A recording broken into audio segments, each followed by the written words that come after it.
Absorption spectra of hydrogen element ನಲ್ಲಿ ನಾವು ಯಾವಾಗ ಒಂದು ವೈಟ್ ಲೈಟ್ ಸೋರ್ಸ್ ನ ಪಾಸ್ ಮಾಡ್ತೀವಿ, ಈ ಒಂದು ಹೈಡ್ರೋಜನ್ ಎಲಿಮೆಂಟ್ ನಲ್ಲಿರುವಂತಹ ಡಿಫ್ರೆಂಟ್ ಆಟಮ್ಸ್ಗಳು ಆ ವೈಟ್ ಲೈಟ್ ಅನ್ನ absorb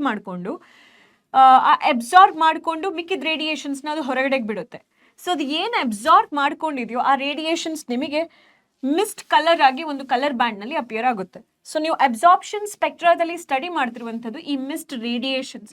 so these radiations are actually the one which hydrogen atom has absorbed. ಈಗ ನೀವು ಎಮಿಷನ್ ಸ್ಪೆಕ್ಟ್ರಾ ನೋಡೋದಾದ್ರೆ ಇದೇ ರೇಡಿಯೇಷನ್ಸ್ಗಳನ್ನ ಹೈಡ್ರೋಜನ್ ಏನು ಮಾಡಬೇಕು, ಆಕ್ಚುಲಿ ಎಮಿಟ್ ಕೂಡ ಮಾಡಬೇಕಾಗುತ್ತೆ.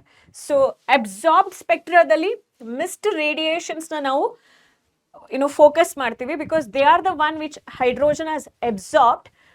ಎಮಿಷನ್ ರೇಡಿಯೇಷನ್ ಅಲ್ಲಿ ಅದೇ ರೇಡಿಯೇಷನ್ಸ್ನ ಹೈಡ್ರೋಜನ್ ಎಮಿಟ್ ಮಾಡೋದನ್ನ ಕೂಡ ನಾವು ನೋಡೋಣ. ಸೊ ಇವಾಗ ಇದು ಎಮಿಷನ್ ಸ್ಪೆಕ್ಟ್ರಾ ಆಫ್ ಹೈಡ್ರೋಜನ್. ಇಲ್ಲಿ ನೋಡಿ, ವೈಟ್ ಲೈಟ್ ಅನ್ನು ನಾವು ಪಾಸ್ ಮಾಡಿದ್ವಲ್ಲ, ಯಾವ ರೇಡಿಯೇಷನ್ ಹೈಡ್ರೋಜನ್ ಅಬ್ಸಾರ್ಬ್ ಮಾಡ್ಕೊಂಡಿರುತ್ತೋ ಅದೇ ರೇಡಿಯೇಷನ್ಸ್ ಅಲ್ಲಿ ಫ್ಯೂ ಕಲರ್ಡ್ ಲೈನ್ಸ್ ಮಿಸ್ ಆಗಿತ್ತಲ್ವಾ, ಅದೇ ಕಲರ್ಡ್ ಲೈನ್ಸ್ ನೀವು ನೋಡ್ತಾ ಇದ್ದೀರಾ. ಸೊ ಸ್ಪೆಕ್ಟ್ರಾವನ್ನು ಅಬ್ಸರ್ವ್ ಮಾಡಿದ್ರೆ ಡಾರ್ಕ್ ಬ್ಯಾಕ್ ಗ್ರೌಂಡ್ ನಲ್ಲಿ ಕಲರ್ಡ್ ಸ್ಟ್ರಿಪ್ಸ್ ಇರುತ್ತೆ, ಅದು ಎಮಿಷನ್ ಸ್ಪೆಕ್ಟ್ರಾ ಆಫ್ ಹೈಡ್ರೋಜನ್ ಆಗಿರುತ್ತೆ.